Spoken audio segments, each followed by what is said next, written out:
আজকেই হলো বছরের প্রথম ঝড় বৃষ্টি, আর তার মধ্যে ঝনক আর ঝনকের বাবা এখনও বাড়ি ফেরেনি।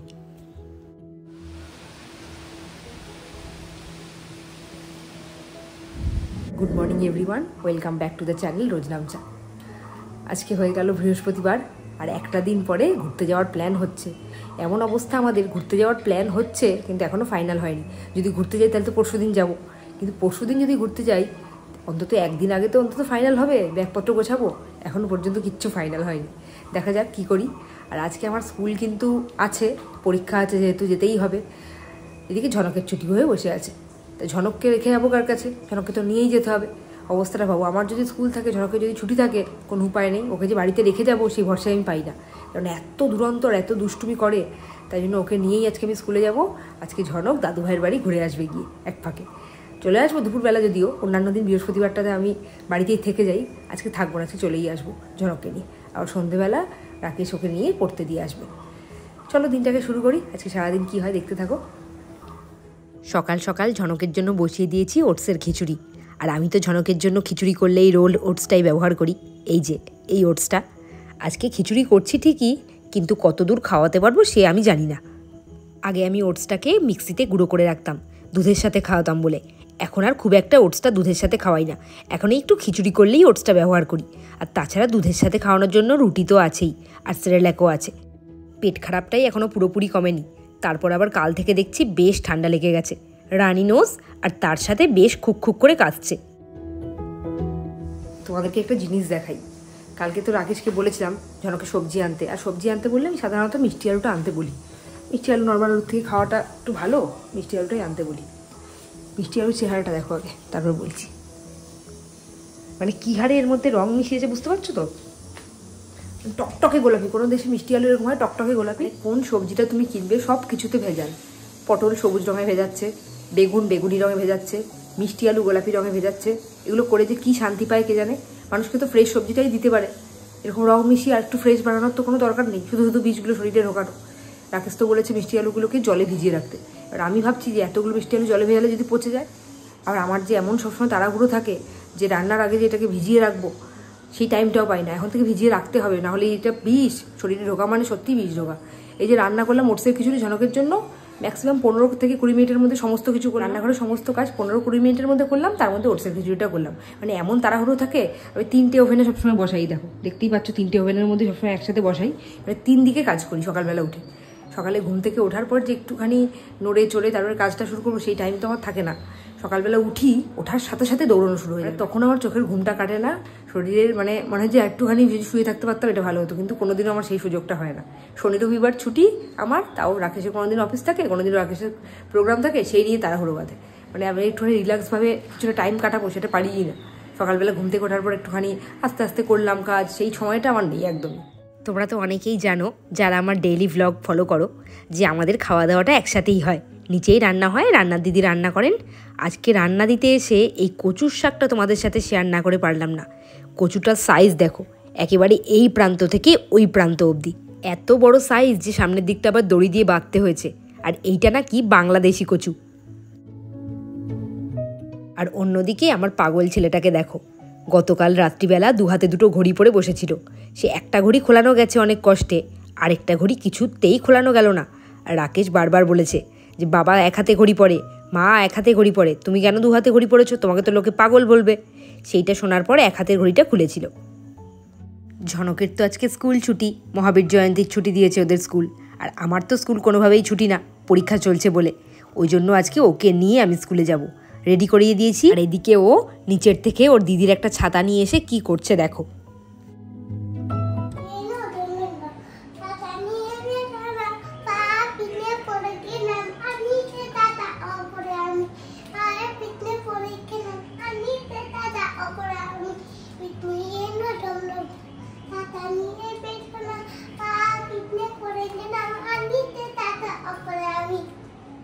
সেই যাওয়ার সময় এই ছাতাটা নিয়ে কি বায়না, ও এটা নিয়েই আজকে স্কুলে যাবে, মানে দাদুর স্কুলে যাবে।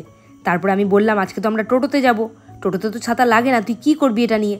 ও তো সেই কোনোভাবেই কোনো কথা শুনবে না, এটা নিয়েই যাবে। শেষ পর্যন্ত ছাতাটাকে লুকিয়ে রেখে তারপরে গেছি। তোমাদেরকে কালকে বললাম না যদি ওর জন্য আলাদা করে খাবার বানাই তখন না খেলে খুব রাগ হয়, কষ্টটাই বৃথা হয় মনে হয়। আজকে তো খাবার বানিয়েছিলাম, সেম জিনিসটা হলো, কিছুই তো খেলো না, অর্ধেকেরও কম খেয়েছে। এই জন্য আমি সকালবেলা ওর জন্য খাবার বানিয়ে টাইমটা নষ্ট করি না। জানি দুদিন ধরে খাবার একদমই রুচি নেই, তাও 2-3 দিন ধরে ঠিকমতো খাচ্ছি, আর কতদিন এরকম না খেয়ে চলে। তাই জন্য আজকে একটু জোর করলাম, কিন্তু পারলাম না। হাফ খেয়েছে, হাফ ফেলে দিলাম। এখন রেডি হয়ে গেছি, ঝনক নেমে গেছে। ঝনককে তো আজকে আমি আমার সাথে নিয়ে যাব, গিয়ে ওখানে বাদরামি করে এখন অস্থির করে দেবে। স্কুলে থাকলে তাও একটু বাদরামিটা কম করে। ঝনক কোথায় যাচ্ছিস? ড্রেস কই? দাদুভাই স্কুলে ড্রেস নেই? নেই? এটা পরে যাচ্ছি, তাহলে তো স্কুলে ঢুকতে দেবে না। দেবে? দাদুভাই ঢুকতে দেবে না তোমাকে স্কুলে। দাদুভাইয়ের স্কুলে ও যে অল ইন অল সেটা ও জানে। ওর যে সব জায়গায় একেবারে অবাধ আনাগোনা সেটাও খুব ভালো মতো জানে। তাই জন্যই বলছে স্কুলের ড্রেস না পরে গেলে ওকে ঢুকতে দেবে।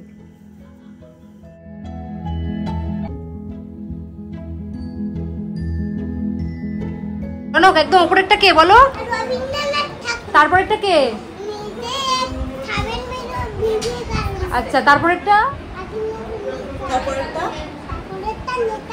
হ্যাঁ, তারপরেরটা? ঝনককে তো আমি 1.5 বছর বয়স থেকেই স্কুলে নিয়ে যেতাম, ওই জন্য প্রত্যেকের কাছে ও খুব আদরের। এক একজন এক এক রকম নামও দিয়েছিল ওর। কেউ ওকে গোলু বলে ডাকে, কেউ ওকে গোল্লা বলে ডাকে। এই দেখো কেমন আদর খাচ্ছে। আজকে আমাদের স্কুলে হয়েছে আলু কাবলি পার্টি। এইদিকে সবাই কাজে ব্যস্ত, আর ওই পাশের ঘরে হচ্ছে আলু কাবলি পার্টি। এরা তো কাজ করে তারপরে যাবে, আমাকে দেখো কিছুতেই যেতে দিচ্ছে না। যতক্ষণ নাকি ওরা যাবে না ততক্ষণ আমাকেও যেতে দেবে না। আলু কাবলি বানানোর ইনগ্রিডিয়েন্টস এক একজন এক একটা নিয়ে গেছিল। আমরা কিন্তু কিচ্ছু নিইনি, মানে আমি আর রুম, আমরা শুধু বাঙে খেয়েছি আর কি। এই দেখো কত জিনিস, আর সবাই মিলে একেবারে হই হুল্লোড় করে আলু কাবলি মাখা হচ্ছে। তোমরা কিন্তু ভেবো না পেটে এদের কি রাক্ষস আছে যে এত আলু কাবলি খাবে। আলু কাবলি আজকে একেবারে প্রাণ মন ভরে খেয়েছি আমরা। ঝনকও কিন্তু এখানে এসে যোগ দিয়েছে, ও খাচ্ছে নিমকি। ওই দেখো, স্কুলে পরীক্ষা চলাকালীন 2 হাফে পরীক্ষা হয়, যেহেতু মাঝখানে একটু টাইমের গ্যাপ থাকে, সেই টাইমে প্রত্যেক বছর আমাদের স্কুলে এই আলু কাবলি পার্টি হয়। আর এইটার জন্য আমরা ওয়েট করে থাকি সবাই। আলু সেদ্ধ, ছোলা সেদ্ধ, মটর সেদ্ধ, টমেটো, পেঁয়াজ, কাঁচা লঙ্কা, ধনেপাতা, টক জল, ভুজিয়া, বিট নুন, এক একজন এক একটা অ্যারেঞ্জ করেছে। আর সেইটা দিয়েই এই এত সুন্দর করে আলু কাবলি মাখা হলো আজকে। আলু কাবলি মাখা একেবারে কমপ্লিট। এবার সবাই নিজের নিজের বাটি নিয়ে একেবারে হামলে পড়েছে ওই গামলাটার দিকে।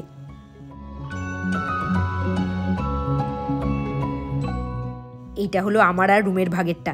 রুম তেমন কিছুই খায়নি, এটা আমিই বেশিরভাগটা খেয়েছি। এইবারে বাড়ি ফেরার পালা। আর ঝনকের স্কুলের সামনে দিয়ে আজকে যাচ্ছিলাম, তাই তোমাদের সাথে শেয়ার করলাম। ওর স্কুল যে আজকে বন্ধ, দেখো। বাবা আজকে আমের চাটনি আর আম ডাল বানিয়েছিল। আমি তো আমের চাটনি আম ডাল কোনোটাই খাবো না, যেহেতু নীলের উপোস করব। এই জন্য এগুলো রেখে দিলাম রাকেশের জন্য। গতকালের ভ্লগে তোমাদেরকে বললাম না, বাবা রান্নার কাজেও এক্সপার্ট, সব রান্নাই পারে করতে। চাটনির রঙটা দেখে বুঝতে পারছো কেমন দারুণ হয়েছে। আজকে এগুলো খাবো না ঠিকই, কিন্তু কদিন পর থেকে রোজকার আমাদের মেনুতে থাকবে এই আম ডাল। ঝনককে বাড়িতে এসে খাইয়ে শুয়ে দিয়েছি, 1/2 ঘন্টা হয়ে গেছে, এখনও তার ঘুমের কোনো নাম নেই। এখনও শুয়ে শুয়ে বকর বকর করে যাচ্ছে। তোমাকে একটা জিনিস দেখাই, হাসবে না কি করবে তোমরা। কালকে রাকেশের জন্য দই রেখেছিলাম, এসে রাত্রিবেলা লাড্ডু খাওয়ার পর দই খেয়েছে, ডিমের ভুজিয়া খেয়েছে, লাড্ডু খেয়েছে। বললাম খেও না দইটা, তাও দই খেয়েছে। আর আমার জন্য এইটুকু বাঁচিয়ে রেখেছে। আমার খুব ভালো লেগেছে, বললাম এত খিরখির খেতে। তোমরা কি ভাবছো শুধু ও আমার জন্য বাঁচিয়ে রেখেছে? আমিও বাঁচিয়ে রেখেছি। দেখো স্কুলে আজকে আলু কাবলি পার্টি হয়েছে, দেখলেই আমিও ওর জন্য বাঁচিয়ে এই আলু কাবলিটা নিয়ে এসেছি। এটা আমি বাঁচিয়ে রেখেছি ওর জন্য, আর এইটা ও আমার জন্য বাঁচিয়ে রেখেছে। শোধবোধ দুজনেরই। দইটা খেয়ে আমি যে তৃপ্তিটা পেলাম, তার জন্য কিন্তু রাকেশের আয়ু বহুগুণ বেড়ে গেল। এত ভালো খেতে। যারা খেয়েছো তারা তো অবশ্যই জানো, আর যারা খাওনি তারা তাড়াতাড়ি খেয়ে নাও। নর্মাল দই আর ওই নবদ্বীপের দইয়ের মধ্যে প্রচুর হেরফের, মানে মনে হচ্ছে যেন একেবারে ক্ষীর খাচ্ছি। এত সুন্দর টেস্টটা, কালকে তো বললামই, আজকে আরেকবার বলছি। আর কোনো জল কেটে যাওয়ার ব্যাপার নেই কিন্তু, যে রেখে দিয়েছে জল ছেড়ে যাচ্ছে কোনো, আর পুরো চাপচাপ একেবারে, মানে কোনো জলের কোনো বংশ নেই দইটার মধ্যে। দারুণ খেলে, দারুণ। দুপুরবেলা খাওয়া দাওয়ার পরে শুয়ে ঘুমিয়েই পড়েছিলাম, আর যখন ঘুমোলাম তখন শুনছিলাম বেশ মেঘ ডাকছিল বাইরে। ঘুম থেকে উঠে জানলা যেই খুললাম, সেই একটা ঠান্ডা হাওয়ায় একেবারে গাটা জড়িয়ে গেল। চারিদিকটা ভেজা, আকাশটা তখনও হালকা হালকা মেঘ, আর ঠান্ডা ঠান্ডা হাওয়া তখনও বয়ে যাচ্ছে একভাবে।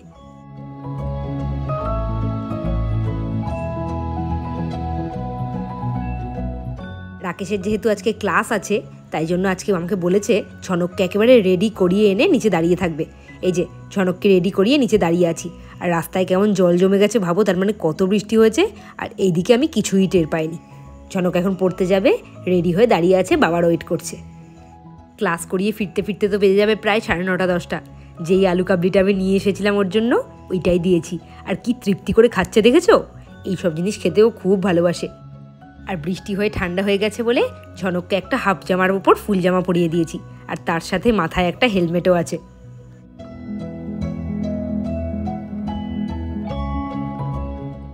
ঝনককে টাটা দিয়ে এইবার আমি চলে যাই উপরে।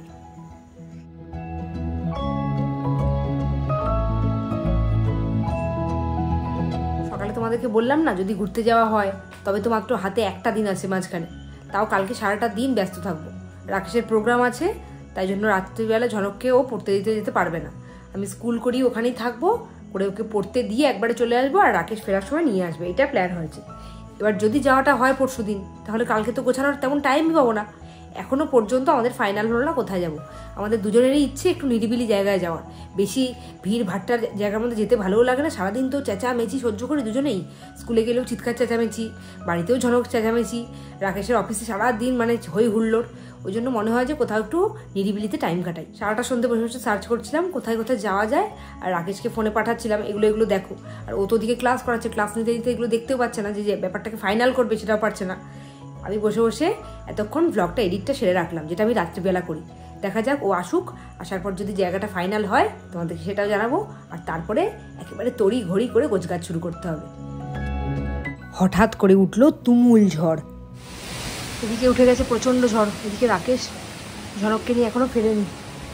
রাস্তায় ওরা বললো কারেন্ট চলে গেছিলো, কারেন্টটা এলো। প্রচণ্ড ঝড় উঠেছে, জোর।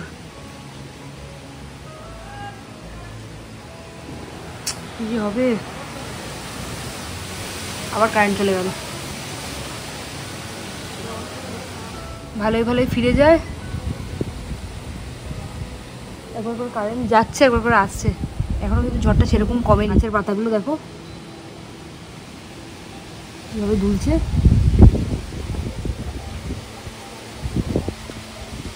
প্রচণ্ড ঝড় উঠেছে। কখন ফিরবে ওরা?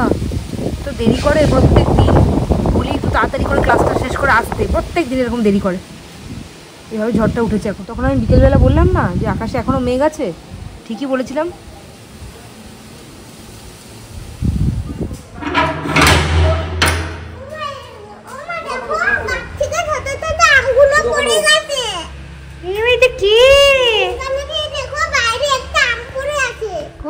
এ বাবা, তাই তো, ঢুকে যাও ঢুকে যাও, ঠান্ডা বাইরে, কি ঠান্ডা, শীত।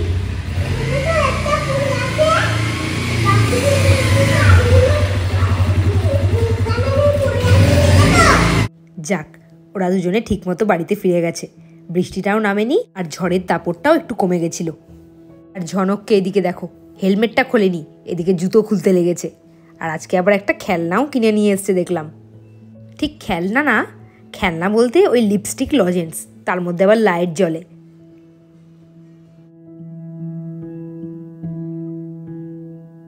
বলছি সব কাজকর্ম তো হয়ে গেল, আমাদের ঘুরতে যাওয়াটা কি ফাইনাল হলো?